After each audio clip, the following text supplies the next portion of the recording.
அனைவருக்கும் எனது அன்பான வணக்கங்கள்.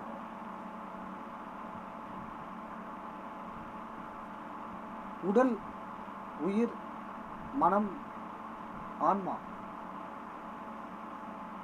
இது ஒரு மனுஷனுக்கு சராசரியாக இந்த உடல் இயங்க வேண்டுமென்றால் கட்டாயம் உயிர் இருக்க வேண்டும். இந்த உயிரை கடந்து ஒரு செயல்பாட்டுக்கு வரும் பொழுது மனம் இயக்கப்படுகின்றது. அந்த மனதை கடந்து இந்த உடலை முழுமையாக ஆட்கொண்டு இயக்கப்படுவது ஆத்மாதான். ஆனால் அந்த ஆத்மா முழு நிறைவாக இயக்கப்படாமல் இருக்கின்றது. மனம் இயக்கி ஆன்மாவை இயக்காமல் விட்டு விடுகின்றது. ஆன்மா முழுமையாக இயங்கும் பொழுது நாம் ஒரு செயல் தெளிவாகவும் சரியானதாகவும் நடைபெறும். இப்போ இந்த ஆன்மா என்பது எப்படி இது அப்படின்னா, நம் உடலுக்குள் எந்த பகுதியில் இருக்கின்றது அப்படின்னா சத்தியமாக யாருக்குமே தெரியாது. ஏன்னா அது ஒரு சூட்சும ரகசியங்கள். அந்த சூட்சுமம் நமக்குள்ளே இருக்கிற ஒரு சூட்சும ரகசியங்கள் எல்லாமே வெட்டு வெளியாகி விட்டால் நீ அதை தேடுவதற்கான முயற்சிகள் விட்டு விடுவாய். ஆனால் ஒரு காலங்களில் தன்னுடைய ஆன்மாவை உணர்ந்தவர்கள் பல பேர் இருந்தார்கள், கடந்து போனார்கள். அந்த இயக்கம் அதுவாக இயக்கின்றது என்பதை அவர்கள் கவனித்து நிலை கடந்து இந்த ஆத்மா இறைவனுடைய ஐக்கியமாவதற்கு முயற்சித்து அதனுடனே இரண்டரை கலந்து விட்டார்கள். அதுக்கு நம்ம ஓங்கார சுவாமிகளே சொல்லலாம்.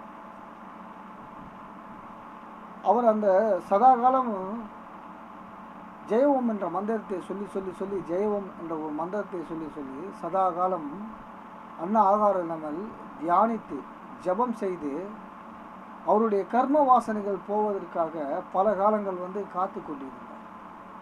அப்போது அன்னதானம் செஞ்சார், படிக்கிற பிள்ளைங்களுக்கு உதவி செஞ்சார், ஒரு மலத்தை சாப்பிட்டு வருவர் போவருக்கு அன்னம் தான் மெயினாக அன்னம் பாவித்தார்.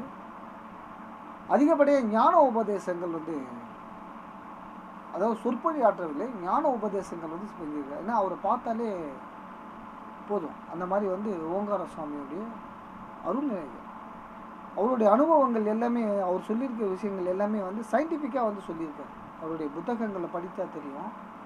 சயின்டிஃபிக்காக விஞ்ஞான ரீதியாக சொல்லியிருக்கார். அவர் சமாதி ஆகும் தருவாயில் அன்னபூர்ணி அம்மா அவரை பார்க்கணும். அந்த உடம்பை கண்ணாடி போல் அப்படியே ஜொலிக்குதான், அப்படியே அந்த மாதிரி சொல்லியிருக்காங்க. கண்ணாடி போல் ஜொலி அப்படிக்குதான். அப்போ என்னன்னா அந்த ஒளி உடம்பு வெளிப்படுகின்றது. இந்த உடலிலிருந்து வெளியேறுவதற்காக அதோடைய கடமை முடிச்சிச்சு. அதாவது இந்த உடலுடைய கர்ம வாசனைகள் முடிச்சு அடுத்த கணம் இந்த உடலோடு அந்த ஆன்மா அந்த இறைநிலையுடைய ஜோதிமயமாக அதனோடு ஐக்கியமாகின்றது இந்த ஆன்மா.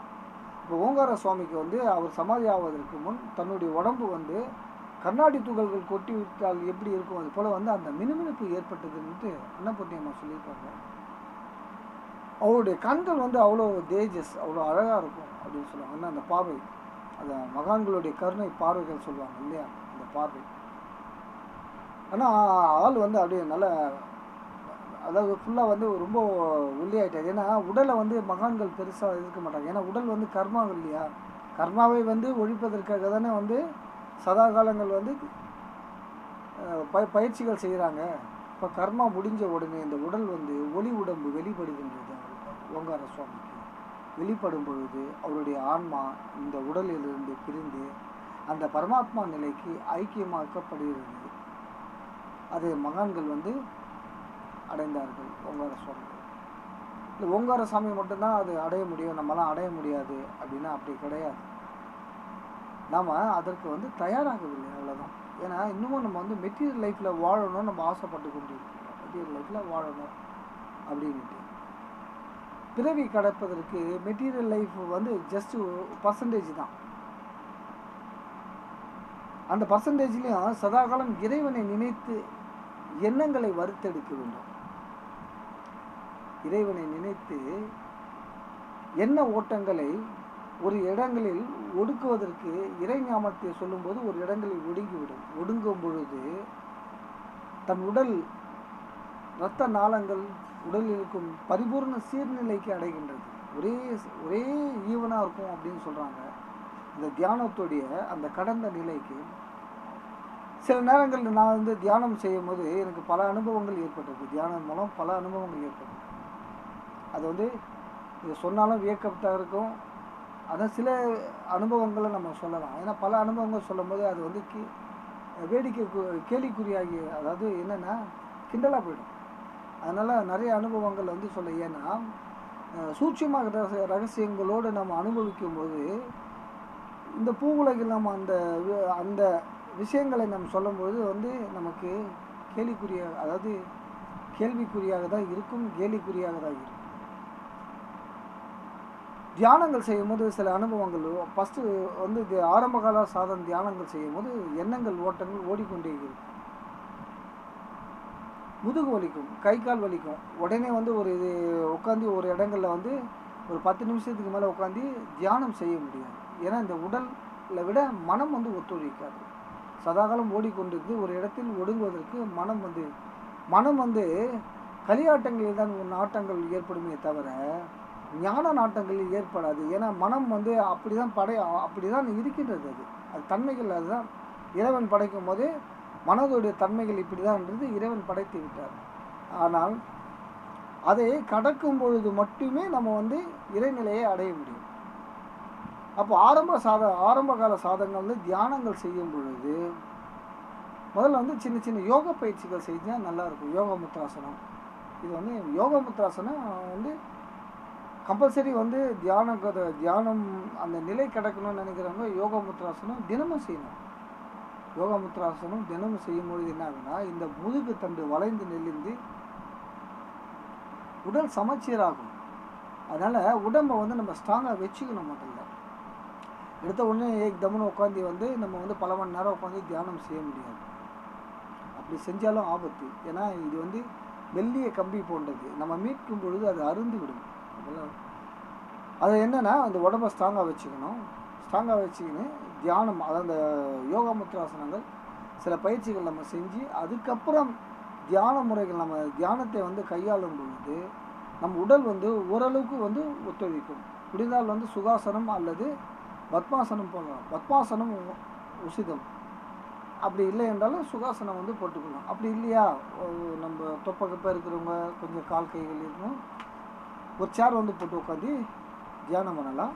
ஆனால் கீழே வந்து பூமியில் தரையில் வந்து பாதங்கள் படாத ஒரு மேட்டு மாதிரி போட்டுட்டு முதல்ல வந்து நார்மலாக பாடியை வந்து அடி லைட்டாக எதையுமே நினைக்காம ஃபஸ்ட்டு எதுவுமே நினைக்கக்கூடாது. அது கொஞ்சம் கஷ்டமாக இருக்கும். கண்களை மூடி நார்மல் பொசிஷன், கண்களை மூடி பாடியை வந்து எப்படி சொன்னால் தளர்த்து விட வேண்டும். பாடி அப்படி ஒரு மாதிரி தளர்த்தும் போது என்ன ஆகுதுன்னா, பாடி அந்த மனம் வந்து டைட்டாக இருக்கிறத வந்து லூஸ் ஆகும். மனம் லூஸ் ஆகும். இப்போ அடுத்து என்னென்னா பிராணாயாமம் பண்ணலாம். இந்த மூக்கில் கொஞ்சம் இழுத்துட்டு இந்த மூக்கில் வந்து இந்த துவாரங்கள் வழியாக இழுத்துட்டு இந்த துவாரங்கள் வழியாக, அதுதான் வலது பக்கம் இழுத்துட்டு இடது பக்கம் விடலாம், இடது பக்கம் இழுத்துட்டு வலது பக்கம் விடலாம். இதை வந்து ஒரு 10-20 முறைகள் வந்து செய்யலாம். ஃபோர்ஸை வந்து கொஞ்சம் அதிகரிக்கலாம். ஆரம்ப காலங்கள் வந்து ஃபோர்ஸ் அதிகமாக பண்ணக்கூடாது. கொஞ்சம் இது பண்ணிவிட்டு கொஞ்சம் ரிலாக்ஸேஷன், கண்களை மூடி திரும்ப வந்து ரிலாக்ஸ் பண்ணணும். தியானம் ரிலாக்ஸ் பண்ணிவிட்டு அப்படியே என்னென்னா எண்ண ஓட்டங்கள் வந்து ஆரம்பகால சாதகங்கள் வந்து இறைவனுடைய எந்த நாமத்தையும் உருவங்களையும் வந்து பதித்து கொள்ளலாம். அப்படி இல்லை என்றால் ஒரு ஜோதி சுடர்விட்டு எரிவது போல் கற்பனை செய்து கொள்ளலாம். ஸ்டார்டிங்கில் அப்படி உள்ள எரியிற மாதிரி, இந்த இடத்துல வந்து ஜோதி ஒளியிற மாதிரி கொஞ்சம் கடினமான விஷயம்தான் ஆரம்பகால சாதகங்கள். அது ரிலாக்ஸேஷன். மேக்ஸிமம் ஒரு 20 நிமிஷமாவது இந்த பயிற்சியை வந்து நம்ம வந்து பண்ணணும். பயிற்சி பண்ணும்போது அப்படி கொஞ்சம் காலங்கள் கடந்து போகும்போது உங்களுக்கே சில விஷயங்கள் புரியும். அப்படி மனம் ஒடுங்க இல்லை என்றாலும் ஜபங்கள் வந்து சொல்லலாம். இறைவனுடைய நாமங்கள் ஜபங்களின்னு அவருடைய உருவத்தை பயிற்றுட்டு ஜபங்கள் சொல்லலாம். அல்லது ஜோதி வடிவமான ரூபத்தை நம்ம சொல்லலாம். ஆரம்பகால சாதகங்கள். அப்போ மெல்ல மெல்ல மெல்ல அதாவது பயிற்சியை விடாமல் தொடர்ந்து செய்யும் பொழுது மட்டுமே இந்த உடலிலிருந்து சில கர்ம வாசனைகள் வந்து நிவர்த்தியாகப்படும். தியானத்தின் மூலம் எண்ணங்கள் வந்து மேக்ஸிமம் ஓடாது, இருக்கும், பேலன்ஸ்டாக இருக்கும். அப்போ என்ன ஆகுனா நம்ம இறைவனுடைய நினைக்கும் பொழுது உள்கடந்து உள்முகமாக திரும்பும். இந்த சுவாசங்களும் சரி எண்ணங்களும் சரி உள்முகமாக திருப்பப்படும். அந்த திருப்பும் பொழுது அந்த உடம்பு என்ன ஆகுனா சில பேருக்கு வந்து அப்படியே ஃபுல்லாக மறுத்து போன மாதிரி ஆகும். அப்படியே பாடி ஃபுல்லாகவே மறுத்து போனோன்னா பயப்படணும்னு அவசியம் கிடையாது, மறுத்து போன மாதிரி ஆகும். அப்படி ஆகாமலும் இருக்கலாம், ஆகும், ஆகாமலும் இருக்கலாம். நம்ம சொல்கிறத வச்சு நீங்கள் வந்து ஒரு கற்பனைக்குள்ளே போயிடக்கூடாது. அப்போ அந்த அந்த ஒரு தொடர்ந்து கொஞ்சம் நேரங்கள் ஆக ஆக ஒரு 20 நிமிஷத்துக்கு மேலே ஆகுனா இந்த உடம்பு வந்து அந்த தியானத்துடைய தன்மைகள் என்ன ஆகுதுன்னா அப்படியே ஒரு பெரிய என்னென்னா இந்த உடம்பு வந்து ஒரு பெரிய மலையை தாங்கிட்டு இருக்கா மாதிரி ஒரு ஃபீல் ஏற்படும். பெரிய இந்த உடம்பு வந்து ஒரு பெரிய மலையை தாங்கி. அப்புறம் நேரங்கள் ஆக ஆக என்னென்னா நம்மளை ஒரு காற்று வந்து அப்படியே தூக்கி ஒரு ஆகாயத்தில் பறக்கிற மாதிரி ஒரு ஃபீல் வரும். அப்படியே ஆகாயத்தில் பறக்கிற மாதிரி இந்த உடம்போடு சேர்ந்து அப்படியே பறக்கிற மாதிரி அந்த கொஞ்சம் கடந்து அந்த ஆரம்ப கால சாதனைகளில் கொஞ்சம் கடந்து போகும்போது இந்த அனுபவங்கள் ஏற்படும். அப்போ அந்த அதையும் கடந்து போகும்போது என்னென்னா தூர்தர்ஷன் விஷுவல்ஸ், அதாவதுன்னா இந்த ஆகாயத்தில் வந்து நம்ம வந்து பயணிக்கிற மாதிரி ஒரு எண்ணங்கள் ஏற்படும். அது அந்த படிக்கட்டுகளை கடக்கும்பொழுது அந்த நம்ம அப்படியே ட்ராவல் ஆகிட்டே இருக்கிற மாதிரி. அப்போ சில நாட்களில் என்ன ஆகுனா மனம் கடந்து உள்முகமாக திரும்பும். நம்ம அந்த ட்ராவல் அந்த என்னென்னா அந்த பயணங்கள் செய்யும் போது என்ன ஆகுனா நம்ம ஒரு குறிப்பிட்ட தூரம் வரைக்கும் நம்ம வந்து பயணிக்கிற மாதிரியே ஒரு ஃபீல் இருக்கும். அப்போது சில நேரங்களில் வந்து சந்திரன், நட்சத்திரங்கள் இது எல்லாமே வந்து நம்ம வந்து அந்த வெட்ட வெளியில் வந்து நம்மளால் வந்து பார்க்க முடியும். அந்த தியானத்துடைய கொஞ்சம் டீப்பாக போகும்போது ஆரம்பகால சாதனைகளுக்கு இல்லாமல் அடுத்தடுத்த நிலை இது வந்து என்னென்னா ஒரே மாதிரி அனுபவங்கள் தியானத்தில் ஏற்படாது. அதனால தான் வந்து அனுபவங்களை குறிப்பிட்டு யாரும் வந்து சொல்வது கிடையாது. ஏனென்றால் வெவ்வேறு விதமான அவங்களுடைய கர்ம வாசனைக்கு ஏற்ற மாதிரி அந்த அனுபவங்கள் ஏற்படும். அதனால தான் வந்து அனுபவங்கள் ஒரே மாதிரி இருக்கு, ஆனால் போய் சேர்ற இடங்கள் வந்து ஏற்படும். அப்போ என்னென்னா அந்த நிலை கடந்து அந்த ட்ராவல்ஸ் போயிட்டே இருக்கும்போது பல நட்சத்திர மண்டலங்கள் பல கிரகங்களை வந்து நம்ம வந்து பார்க்க முடியும். ஆகாஷ் ட்ராவல்ஸ் சொல்கிறாங்க, ஆகாயங்களில் கடந்து போகணும் ட்ராவல்ஸ் தியானத்தில். அப்படி ஞானிகள் முனிவர்கள்லாம் ட்ராவல் பண்ணியிருக்காங்க. அதனால் அவங்களுக்கு வந்து அது வந்து பெரிய விஷயங்கள். ஒரு செகண்டில் வந்து பல லட்சம் கிலோமீட்டர் வந்து ஒளியுடைய வேகத்தை விட ட்ராவல் பண்ணி வேறு ஒரு கிரகங்களில் போயிட்டு ரிலாக்ஸ் பண்ணிட்டு வந்திருக்கிறாங்க. அந்த மாதிரி வந்து சித்தர்கள் மகான்கள் எப்படி முடியும் அப்படின்னா தியானத்துடைய ஹையஸ்ட் ஸ்டேஜஸ் சொல்லுவாங்க, உயர்நிலைக்கு. அது என்ன அப்போ என்னென்னா அங்கே வந்து மனம் வந்து முழுமையாக செயல்படாமல் உணர்வுகள் அதிகப்படியாக செயல்படும். உணர்வு ட்ராவல்ஸ். அப்போது அந்த உணர்வு ட்ராவல் வந்து ஒரு குறிப்பிட்ட காலத்துக்கு அப்புறம் போகும்போது என்னென்னா இந்த உடலில் வந்து பலவிதமான மாற்றங்கள் ஏற்படும். எப்படி உதாரணத்துக்கு என்ன சொல்லணும்னா இந்த உடலில் வந்து இரத்த ஓட்டங்கள் வந்து சீராக ஆகும். அந்த ஹையர் ஸ்டேஜஸ் போகும்போது நம்மளுடைய முகமெல்லாம் வந்து ஒரு விதமான மினுமினுப்பு அல்லது வந்து ஒரு விதமான சிகப்பான எப்படி சொல்கிறேன்னா சிகப்பான ஒரு விதமான எண்ணெய் பசையோடு காணப்படும். இது வந்து ஒவ்வொருத்தருடைய இது மாதிரி ஒரே அனுபவங்கள் எல்லாருக்கும் ஏற்படாது. அது நம்ம உள்ளவங்க அது எனக்கு வாய்த்த அனுபவங்களை நான் வந்து சொல்லிட்டு இருக்கேன். ஏன்னா எல்லாருக்கும் இதே மாதிரி இருக்குன்ற கான்செப்டே கிடையாது. முதல்ல அதை வந்து விட்டுங்க, அப்புறம் அந்த கற்பனைக்கு போயிடக்கூடாது. அப்போது ஒரு மாதிரி ரெடிஷு அந்த எண்ணெய் பசைகள் அப்படின்ட்டு ஏற்படும். அப்போ என்னென்னா நம்ம நடக்கும் பொழுது பூமி மீது நம்மளுடைய பாதங்கள் படுற மாதிரி தெரியாது, நடப்போம்.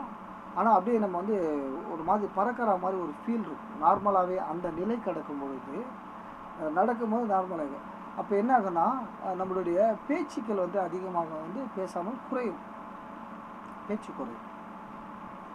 எப்படின்னா சதாகாலம் உள்ளுக்குள்ளே வந்து அந்த உணர்வு நிலையோடவே ஒரு ஐக்கியமாக்கப்படும். அந்த உணர்வு நிலையே நம்மளுடைய எண்ணங்கள் வந்து லாக் ஆகும்.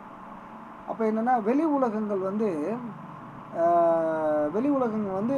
ஒரு கனவு காட்சி மாதிரி இருக்கும். வெளி உலகங்களோடு இருப்போம். அந்த உண்மையான நிலைக்கு போகும்போது இந்த உலகங்கள் எல்லாமே கனவு காட்சிகளாக தென்படும். அதனால தான் மகான்கள் சித்தர்கள் நம்மளை பார்க்கும்போது நம்மளை வந்து பெருசாக வந்து தெரியறதே கிடையாது இல்லை. ஆனால் உணர்வு ரீதியாக நம்ம பயணிக்கும் போது அவங்கள வந்து பிளஸிங்ஸ் பண்ணுவாங்க. அதுதான் அந்த உணர்வு நிலை. அந்த நிலை கடந்தும் போகும்போது என்ன சொல்கிறாங்கன்னா, அந்த நிலையும் கடந்து போகும்போது அப்படின்னா, அப்போ அந்த நிலை கடந்து போகும்போது வெளி உலகங்கள் அந்த கனவுகளாய் தோன்றும் போது கூட ஒரு சமயங்கள் அது மறைந்து போகும். நம் கண்கள் இருந்து பிம்ப காட்சிகள் மறைந்து போகும்னு சொல்கிறாங்க. அப்போ என்னென்னா டோட்டலி அரெஸ்ட்.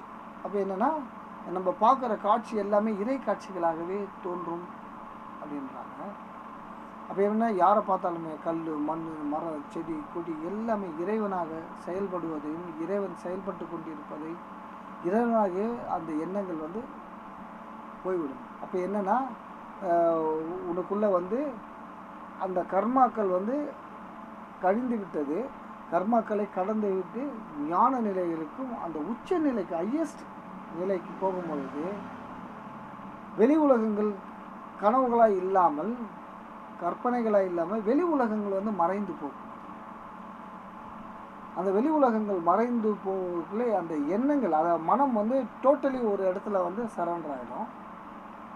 முழுமையாக இயக்கப்படும் உள்ளிருக்கிற ஆன்மா வந்து பரிபூர்ணமாக ஆர்ப்பரித்து ஆனந்தமாக இருந்து கொண்டே இருக்கும். அப்போது அந்த ஆனந்தத்துக்கு வந்து அளவே கிடையாது அப்படின்னு சொல்கிறாங்க. அந்த எப்படின்னா அந்த ஆனந்த நிலையை அனுபவிக்கும் போதே ஒரு எல்லையே கிடையாது. அப்போ அது உள்ளுக்குள்ளே நம்ம எப்படி அனுபவித்தா சொல்லுதல் வந்து முடிய சொல்ல அடங்காத அந்த ஆனந்த நிலை அதை அனுபவிக்கும் போது தெரியும். அப்போ என்னென்னா அந்த ஆனந்த நிலையை அனுபவித்து கொண்டே இருக்கும்போது அப்போவும் இந்த உடலில் அந்த கர்மாக்கள் சிறிதளவு இருக்கும்போது இந்த உடலும் இந்த ஆனந்த நிலையை அனுபவித்து கொண்டு இருக்கும். முழுமையாக கர்மா நீங்கிவிட்டால் இந்த உடல் இருந்து அந்த ஆன்மா பிரிந்துவிடும். அடுத்த செகண்டே பிரிந்து இறைவனுடைய ஐக்கிய நிலைக்குப்படும். அவ்வளோ. அப்போ என்னென்னா இந்த உலகத்துக்கு வந்த கடமைகள் முடிந்து அந்த ஆன்மா இறைவனுடைய ஐக்கியப்பட்டிருக்கு. ஐக்கியமாகிட்டால் நீங்கள் அங்கே வந்து ஒரு பொருள் உள்ள ஒரு பெயர் உள்ள ஒருத்தராக அங்கே வந்து கிடையவே கிடையாது. அந்த ஆன்மா வந்து ஆண் பெண் அப்படின்ற பேதங்கள் கிடையாது. ஆண் பெண் அலி என்ற பேதங்கள் கிடையாது. ஏன்னா ஆன்மா என்பது பரிபூர்ண மெய் உணர்வு. அது பரிபூர்ண மெய் உணர்வு.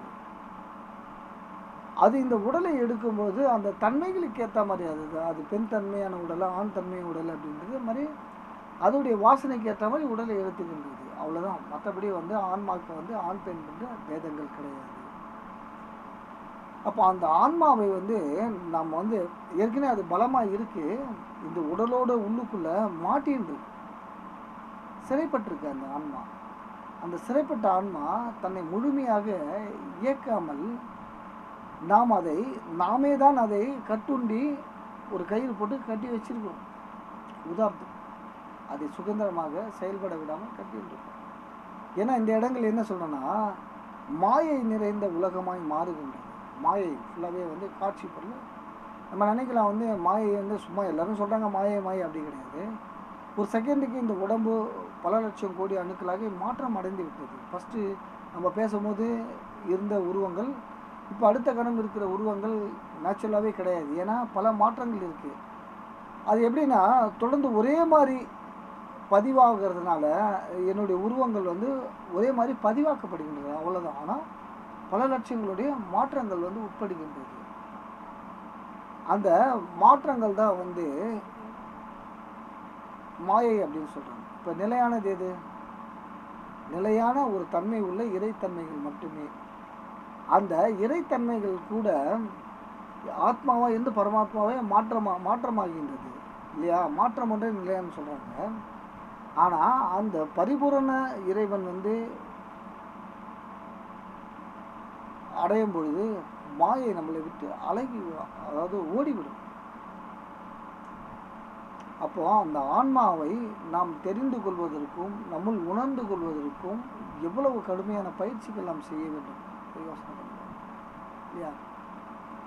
இன்னமும் நம்ம வந்து என்னென்னா சாமியார், சித்தர்கள், ஞானிகள், முனிவர்கள் நம்ம வந்து சமாதியாக ஓடுறதுக்கு இதுக்கு எல்லாமே என்னென்னா ஒரு சித்தர்களை பார்த்தா வந்து கோடியை சொன்னால் அவளான்ட்டு ஒரு விதமான மாயை தோற்றங்கள் ஏற்பட்டு இருக்குது.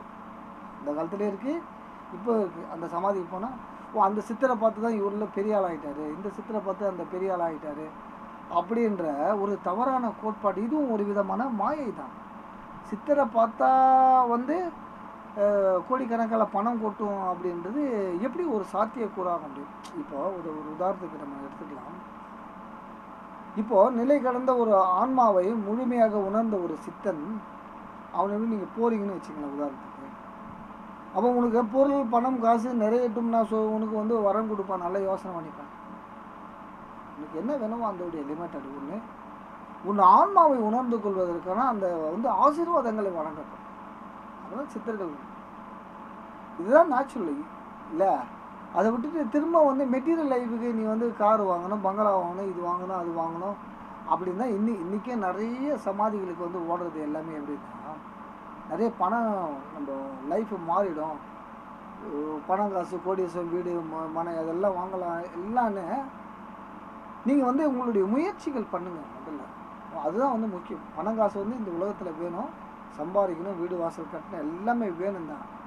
ஆனால் சமாதிகளுக்கு போனால் இதெல்லாம் வந்துடும் நம்ம நினைக்கிறது. அதாவது சமாதிகள்லாம் சித்தர்களுடைய சமாதிகளுக்கு போனால் இதெல்லாம் கிடைச்சிடும்ன்றத எவ்வளோ பெரிய முட்டாள்தனம், மூட நம்பிக்கைகள். நல்லா யோசனை பண்ணி பாருங்க. இல்லை, முழுமையை உணர்ந்த இறைவன் அவன். சித்தன் வந்து முழுமையை தன்னை உணர்ந்து சித்தன் அவன்.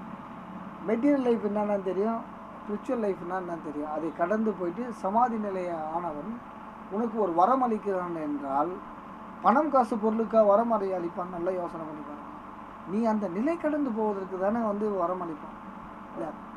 ஆனால் நம்ம எல்லாருமே என்ன நினைக்கிறோம்னா மெட்டீரியல் லைஃபுக்கோசரம் ஓடி நமக்கு வந்து ஒரு சுயநலங்கள் இருக்குது பாருங்க. சமாதிக்கு போகிறதும் சரி, கோவிலுக்கு போகிறதும் சரி, இங்கே வந்து சுயநலங்கள் வந்து வேறுண்டு இருக்கின்றது. இந்த கோயிலுக்கு போனால் நமக்கு இது நிறைவேறும், இந்த சமாதிக்கு போனால் நம்ம வந்து ஒரு பெரிய கோடீஸ்வரன் ஆகலாம், இந்த சமாதிக்கு போனால் நம்ம எதையாவது வந்து பிடிச்சிடலாம், இந்த சமாதிக்கு போனால் அப்படின்ற ஒரு தவறான கோட்பாடு இது. அதை முதல்ல அந்த அதாவது என்னென்னா அப்படி நினச்சிட்டு போனோம். நம்ம வந்து நம்ம அவங்களை டிஸ்டர்ப் பண்ணவே வேண்டாம். ஆனால் உண்மையாலுமே இறைத்தேடல் உள்ளவர்கள், நான் சொல்கிறது வந்து உண்மையாலுமே இறைத்தேடல் இறை பயணங்கள் செல்பவர்கள் நீங்கள் அதை வந்து தவிர்த்து கொள்ளலாம். போய் வந்து சமாதிகளை வந்து கும்பல்லாம் போகலாம், வரலாம், பார்க்கலாம். அதில் வந்து மாற்றங்களே கிடையாது. ஆனால் பணம் காசு கிடைக்கணும்னு நினைக்கிறது தான் எனக்கு வந்து ஒன்றும் புரியல.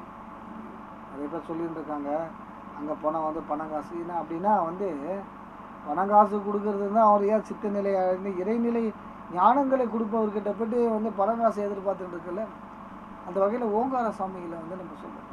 அங்கே வந்து ஞானம் நிறைந்த இடங்கள், சாமியாவோட பவர் ஹவுஸில் இருக்குது, ஞானம் நிறைந்த இடங்கள் இல்லை. இவ்வளோ பேசுகிறமே நான் வந்து எதுவும் கேட்க, நீங்கள் கோயிலுக்கு போனால் எதுவும் கேட்க மாட்டீங்க, கொல்ல மாட்டீங்க, இது பண்ணிக்கல இல்லை. எனக்கு தெரிஞ்சு மோஸ்ட்லி நான் வந்து ஒரு 80% நான் கோவிலுக்கு போனால் நான் எதுவுமே வந்து கேட்டதே கிடையாது. ஒரு 80%. ஒரு 20% நம்மளை அறியாமல் சில நேரங்கள் வந்து போய்விடும். அதில் கொஞ்சம் நம்ம சுதாகரிக்கும். ஆனால் இறைவனை நீங்கள் சரணாகதி ஆகும் பொழுது இதெல்லாமே நீ கடந்து போய்விடும் இல்லையா. நீங்கள் சித்தர்களோட பார்க்கணுன்னு அவசியங்களே கிடையாதுங்க. இறைவன் மீது நம்பிக்கை சரணாகதி வைத்து விட்டாலே சித்தர்களுடைய சமாதிகள் சித்தர்கள் வந்து போக முடியும். ஆனால் ஞானிகளை நீங்கள் வந்து பார்க்க வேண்டும். ஏன்னா அவர்கள் வந்து உபதேசங்கள், ஞானிகள் மகான்கள் வந்து நல்வழிப்படுத்துவதற்காக உபதேசங்கள் வந்து உங்களுக்கு வந்து வழங்கப்படும். அதுதான் 18 சித்தர்களும் எல்லாமே என்ன பண்ணிட்டாங்கன்னா அவர்கள் அவருடைய கடந்து வந்த பாதைகளையும் அனுபவங்களையும் இறைநிலையையும் குறிப்பிட்டு சொல்லியிருக்காங்க. ஆனால் எந்த இடங்களையும் வந்து பணம் காசு வரும் அப்படின்னு சித்தர்களுடைய பாடல்களையும் இதுலேயும் சொல்லவே இல்லை. என்னென்னா கர்மாவை கழிக்கப்படுறதும் நம்ம இறைவனை முழுமையாக உணர்ந்து கொள்வதும் நம்மக்கிட்ட இருக்கிற அந்த மனங்கள் எப்படி நம்மளை வாட்டி வதக்கி கொண்டு இருப்பதும் மனம் எந்தெந்த வயசில் நம்மளை வந்து சித்திரவதை பண்ணுறதையும் அவங்களுடைய பாடல் வரிகளாக சொல்லப்பட்டிருக்கு. அப்போது இந்த உடல் கூறுகளுக்குள்ள என்னென்ன செயல்பாடுகள் இருப்பதை சித்தர்கள் பாடல்களாக சொல்லியிருக்காங்க. சித்தர்கள் மட்டும் கிடையாது, எல்லாமே. வள்ளுவன் வந்து திருவள்ளுவரை வந்து நம்ம வந்து தெய்வ புலவர்னு சொல்கிறது வந்து உண்மையாலுமே. ஏன்னா இன்றைக்கும் காலம் கடந்து நமக்கு எல்லாமே பயன்படுகின்றது. அதுதான் வந்து இறை வார்த்தைகள் சொல்லலாம். முதல்ல நான் சொல்றேன், எந்த ஒரு வார்த்தைகள் காலம் கடந்து போகின்றதோ, காலம் கடந்தும் பயன்படுத்துகின்றதோ, அது வந்து இறை வார்த்தைகள் தான். அது வள்ளுவன் எழுதியது இறைவன் தான். இறைவனை வள்ளுவனே இறைவன் வள்ளுவனாக வந்து நமக்கு கொடுக்கப்பட்ட திருக்குறள் தான். இன்றைக்கே வந்து உலக பொதுமறை வந்து இந்த உலகம் ஃபுல்லாக வந்து ஏற்றுக்குச்சு இல்லை. அதனால் பார்த்தீங்கன்னா அற்புதமான 1330 குறளையும் அழகாக வந்து சொல்லி காமத்து பல அழகாக சொல்லியிருப்பாங்க. நம்ம எப்படி இருக்கணும், எப்படி போகணும், எல்லாமே வந்து சொல்லியிருப்பாங்க. வள்ளுவர் எப்படி நடந்துக்கணும்னு சொல்கிறாரு. வள்ளுவர் எப்படி நடந்துக்கணும், ஒரு இல்வாழ்க்கையில் நம்ம எப்படி நடக்கணும், எப்படி இருக்கணும் அப்படின்றதையும் வந்து, அது மட்டும் இல்லாமல் எப்படி அரசியல் கூட வந்து திருக்குறளில் வந்து சொல்லப்பட்டிருக்கு. அரசியல் எப்படி வந்து எப்படி வந்து அரசாட்சி ஆள முடியும்ன்றதை கூட சொல்லப்பட்டிருக்கு. அப்போது இந்த காலம் கடக்காமல் அவர் வந்து அந்த எப்படி அவர் வந்து எழுதியிருக்க முடியும்? காலம் கடக்காமல். அப்போது நம்ம இந்த காலங்கள் மாயைக்குட்பட்ட விஷயங்கள் இல்லை, காலங்கள் மாயைக்கு உட்பட்டு. அப்போது இந்த காலத்தை கடந்தால் மட்டுமே அதை நம்ம வந்து கேப்சர் பண்ண முடியும். அப்படி தான் வந்து வள்ளுவர் வந்து நமக்கு வந்து கொடுத்த ஒரு பெரிய பொக்கிஷம். நம்ம இனிமேல் வந்து அடுத்த தலைமுறைக்கு நம்ம பாதுகாத்து கடத்தி கொள்ள வேண்டும். திருக்குறள் மட்டும் கிடையாது, நிறைய தேவாரம், திருவாசகம், பகவத்கீதை, இது எல்லாமே வந்து நம்ம வந்து நினைக்கலாம் ஏதோ, அதாவது சில பேர் என்ன பண்ணா பகவத்கீதை வந்து ஏதோ ஒரு கதைகள் அப்படின்னு வந்து சொல்கிறாங்க, மகாபாரத ஒரு கதைகள் அப்படின்ட்டு. ஆனால் அது உள்ளுக்குள்ளே இருக்கிற நம்மளுடைய சராசரி வாழ்க்கைக்கான ஒரு தத்துவத்தை அதுக்குள் புகுத்தப்பட்டு சொல்லப்பட்டு இருக்கிறது. நம்ம எப்படி இருக்கணும், எப்படி நடந்துக்கணும் அப்படின்ற ப்ராக்டிக்கல் லைஃப் எல்லாம் வந்து எல்லா விதங்களையும் சொல்லப்பட்டிருக்கு. 2 வாழ்க்கை, ஒன்று வந்து ப்ராக்டிக்கல் லைஃபு, இன்னொன்று வந்து ஸ்பிரிச்சுவல் லைஃபு. ஒன்று செல்ஃப் ரியல்ஸு, இன்னும் வந்து காட் ரியல்ஸு. இது 2 விதங்களில் தான் வந்து எல்லாத்துலேயுமே வந்து குறிப்பிட்டு சொல்லப்பட்டிருக்கு. பல லட்சம் புத்தகங்கள் படித்தாலும் சரி, பல லட்சம் இது அதாவது சித்தர்கள் சொன்ன எல்லா பாடல்களும் சரி, இது 2 விஷயங்கள். ஒன்று, இந்த உடம்பை வந்து ஆரோக்கியமாக மேன்மையாக வச்சுக்கணும், மனசை ஆரோக்கியமாக வச்சுக்கணும். ஸ்பிரிச்சுவல் இந்த சாதாரண வாழ்க்கையில் எப்படி வாழணுன்றது சொல்லி கொடுக்கும். அதுக்கப்புறம் வந்து மேன்மைப்பட்டு ஆத்ம நிலைக்கு, இறைநிலைக்கு நம்ம கடந்து போவதற்கு சொல்லப்பட்டிருக்கு. நீங்கள் புத்தகங்கள் படித்து கொண்டு நீங்கள் போகலாம், ஒன்றும் வந்து தப்பே கிடையாது. நிறைய புத்தகங்கள் படிக்கலாம். ஆனால் நீங்கள் ஒரு கணம் கூட செயல்பாட்டுக்கு வராமல் வெறும் புத்தக புழுவாக இருந்து கொண்டிருந்தால் அது வந்து பிரயோஜனப்படாது. செயல்பாட்டுக்கு வந்துன்னு சொல்கிறாங்க. அப்போ என்னென்னா சரணாகதி ஆகிடும். சரணாகதி ஆனால் மட்டுமே இறைவனுக்கு நீ அடுத்த கட்ட நடவடிக்கை போகவே முடியும். சரணாகதி அது நிறைய பேர் நீ வந்து அதுக்குள்ளே மூட நம்பிக்கை இருக்குது, முட்டாள்தனம் இருக்குது, இது இருக்குது. இறைவன் எந்த மதங்களுக்குள்ளும் வந்து வாழவில்லை, எந்த மதங்களுக்குள்ளும் இல்லை. ஏன்னா அவன் வந்து எப்படி சொன்னால் இந்த மெட்டீரியல் லைஃபுக்குள்ளே அவன் வந்து அடக்கப்படவே முடியாது. இந்த மெட்டீரியல் லைஃபுக்குள்ளே அவன் வந்து அப்பாலுக்கு அப்பால் கடந்து நம்மளுடைய கற்பனைக்கு எட்டாத ஒரு பரம்பொருள். நம்ம கற்பனை செஞ்சு பார்க்க முடியாது, அந்த அளவுக்கு வந்து கற்பனைக்கு எட்டாத பரம்பொருள். நம்ம இந்த மெட்டீரியல் லைஃப்பில் வந்து நம்ம ஒரு ஃபிக்ஸ் பண்ணவே முடியாது, இவன் தான் இறைவன் அப்படின்னு. ஆனால் நாம் எதை குறிப்பிட்டிருக்கணுமோ நம்மளுடைய பக்தியை அவன் அதுவாகவே மாறுகின்றான். அதுதான் இறைவனுடைய பயங்கர வந்து பியூட்டி. சதாகாலம் நம்மோடு உறவாடி கொண்டிருக்கின்றான், நம்மோடு பேசி கொண்டிருக்கிறான், நம்மோடு சிரித்து மகிழ்ந்து கொண்டிருக்கின்றான். ஆனால் நமக்கு நேரங்கள் இல்லை என்று நாம் அவனை ஒதுக்கி விடுகின்றோம், அவ்வளோதான். சதாகாலம் நம்மளுடைய பேச நம்மளுடைய நம்மக்கிட்ட வரான், பேசுறதுக்கு வரான். ஆனால் நம்ம வந்து அவனிடம் பேசுவதற்கு தயாராக இல்லை. ஏனென்றால் மனம் ஒரு திரையாக, மாயை ஒரு திரையாக நம்மளை மூடி மறைத்து அவன் பேசுவதை நம் செவிகளுக்கு கேட்க முடியாமல் தடுத்து விடுகின்றது. கர்மாவும் மாயைகளும் அவன் பேசுவதை தடுக்கின்றது. அவனை பார்ப்பது, அதாவது இறைவனை பார்க்க முடியாதுன்றது வந்து எனக்கு தெரிஞ்சு கிடையவே கிடையாது. ஏன்னா பார்க்க முடியும், ஆனால் இந்த கர்மாக்களும் மாயைகளும் சூழ்ந்து அது ஒரு பிம்ப காட்சிகளாய் தோன்றுகின்றது. முழு இறைவனை நாம் பார்க்கவே முடியும். விஸ்வரூப தரிசனம். அப்போ நம்ம வந்து எல்லாத்துக்குமே தயாராகணும். தயாரானால்தான் வந்து நிறைய பேர் என்ன சொல்கிறாங்கன்னா, இறைவனை வந்து விண்டவர் கண்டதில்லை, கண்டவர் விண்டதில்லை. உண்மைதான். எப்படின்னா, இப்போ பார்த்தவங்க வந்து இறைவனை வந்து பார்த்துருப்பாங்க. அவங்க எப்படி பார்த்துருப்பாங்கன்னா, நீங்கள் ஒரு உதாரணத்துக்கு நம்ம ஒரு இறைவனை நம்ம வந்து எப்படி ஒரு ஒரு ஒரு கற்பனை நம்ம செய்யணும் அப்படின்னா, ஒரு அழகாக இருப்பான், ஒரு கிரீடம் வச்சுருப்பான், வில்லு வச்சுருப்பான், அம்பு வச்சுருப்பான், தேஜஸ் பயங்கரமாக இருக்கும் அப்படின்ட்டு நம்ம ஒரு விதமான கற்பனைக்குள்ளே இருக்கிறோம். அந்த கற்பனையான இறைவனுக்கு உள்ளே இருந்து வெளியில் வரும். அந்த கற்பனைக்கான இருந்து இறைவன் வெளியில் வந்து பார்க்கும் பொழுது அவனை நம்ம பார்க்க முடியும். அதனால தான் வந்து பார்த்தவங்க வந்து சொல்ல மாட்டாங்க. ஏன்னா இவன் அதை வந்து ஏற்றுக்க மாட்டான். அவன் சொல்கிறத இவன் ஏற்றுக்க மாட்டான். ஏன்னா இவன் மனம் மாயை நிறைந்த உலகங்களில் வாழ்ந்து கொண்டிருக்கிறான். அதை இறைவன் இவன் கற்பனை, அதாவது நம்ம நினைக்கலாம் இறைவன் வந்து மனித சாயலாக இருப்பான் என்று. அது வந்து வந்து நம்ம அதில் வந்து எனக்கு உடன்பாடுகளே கிடையாது.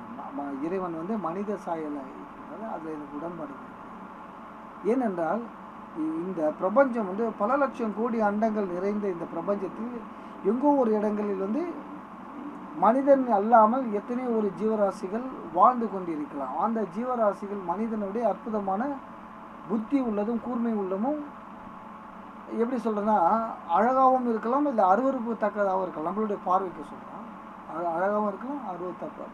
அப்போ இறைவன் அந்த நிலைக்கு உள்ள உட்பட்டு இருப்பான். அவன் என்ன சொல்கிறேன்னா, எங்கும் தீர்க்கம் நிறைந்த பராபரம் அப்படின்னு. எப்படின்னா, நீ வந்து ஒரு பொருளுக்குள்ளேயோ ஒரு மெட்டீரியலுக்குள்ளேயோ வந்து அவனை வந்து அடக்கவே முடியாது. அவன் எங்கும் நிறைந்து, அதாவது இந்த நிலைக்கு எப்போ நீங்கள் போனோன்னா, ஆரம்ப கால சாதகன் வந்து எடுத்த உடனே அந்த நிலைக்கு நீங்கள் போயிட்டு இல்லை இறைவனை நீங்கள் படிப்படியாக தான் படிக்கட்டுகளை கடக்க வேண்டும்.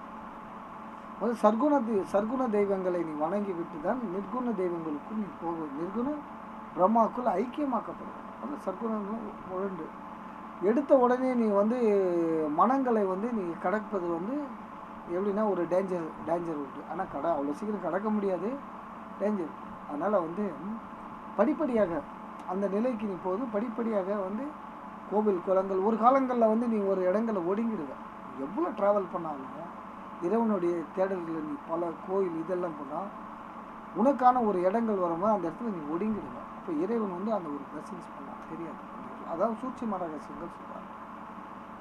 அந்த சூட்சும ரகசியங்கள்ன்றது அதுதான் நீ. ஆனால் என்ன சொல்கிறாங்கன்னா, அதுக்கான காத்து கொண்டிருக்க வேண்டும் சொல்கிறாங்க. காத்து கொண்டிருக்க உனக்குள்ள ஏக்கங்கள் தவிர்ப்பு நிதானங்கள், ஏக்கங்கள் தவிர்ப்பு நிதானங்கள், அகவிழிப்பு, விழிப்புணர்வு, இது எல்லாமே உனக்குள்ளே நீங்கள் அது இருந்துகிட்டே இருக்கும்போது அடுத்த செகண்டில் எப்போ வந்து உன்னை வந்து அலேக்கா தூக்குவோம் அப்படின்னு தெரியவே தெரியாது. அதான் இறைவனுடைய பார்வை.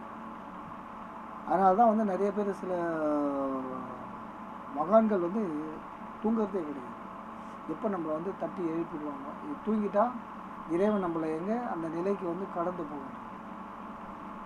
நம்ம இது எல்லா யோகா பயிற்சி செய்கிறோன்னு வச்சுங்களேன். இறைவனை பண்ணுற யோகா பயிற்சி பண்ணுறோம், அந்த பயிற்சி பண்ணுறோம், எல்லாமே பண்ணுறோம். இதெல்லாம் பண்ணி முடித்தா கூட இறைவனுடைய கருணை ஒன்று இருக்கின்றது. அதுக்கப்புறம் என்ன சொல்கிறேன்னா, ஓங்கார சுவாமிகளோட அந்த பிராப்தம் அப்படின்னு உனக்கு வந்து அந்த பிராப்தம்னு ஒன்று இருக்கணுமா. அந்த பிராப்தம் இருக்கும்போது அவனுடைய கருணை மழை உன் மீது பொழிந்து நீ இறைவனுடைய ஐக்கியமாக நிலைக்கு போக முடியும். இதுதான் இறைவனுடைய தாக்கம். தயவு செஞ்சு எனக்கு தெரிஞ்சு என்னென்னா, சித்தர்களை போய் பாருங்கள். வாழும் சித்தர்கள் சரி, சித்தர்கள் சமாதிகள் சரி, எல்லா இடங்களும் போங்க. வந்து தவறுகளே கிடையாது. ஆனால் எந்த விதமான மூட நம்பிக்கை, அதாவது மூட நம்பிக்கைன்னா முட்டாள்தனமாக, ஏன்னா அவங்கள போய் தொல்லை பண்ணுறதோ தொந்தரவு செய்கிறதோ இதெல்லாம் வந்து கூடாது. அவங்க இந்த உலகத்துக்கு வந்த பிறவி பலனை அடைந்து விட்டார்கள். நாம் அவரிடம் போயிட்டு என்ன நீங்கள் சொல்லுங்க. ஆற்றுப்படை முருகாற்றுப்படை எழுதினவர் வந்து அவ்வளோ பெரிய ரகசியங்கள் சொல்லாமல் விட்டுட்டாரு. நமக்கு தெரியல, வேற ஒன்றும் கிடையாது. அதனால் வந்து நீங்கள் இதெல்லாம் மந்திர உபதேசங்கள், திருவாசகம், தேவாரம் இதெல்லாமே படித்தாதான் ஞானங்கள் இல்லை. அதை தெரிந்து கொள்ளலாம், தவறுகள் கிடையாது. ஏன்னா இறைவனுடைய அனுபவங்களை அதுக்குள் குறிப்பிட்டு இருக்கின்றார். இறைவனை பார்த்தவங்க. அதனால் தான் ஆழ்வார்கள், நாயன்மார்கள் வந்து இறைவனை வந்து பக்தி மூலம் அடைந்தவர்கள். அவங்கள வந்து நம்ம எக்ஸாம்பிள், அவங்களால தான் அடைய முடியும், நம்ம அடைய முடியாதுல. என்னென்னா நம்ம வந்து பக்குவப்பட வேண்டும், பக்குவங்க வேண்டும்.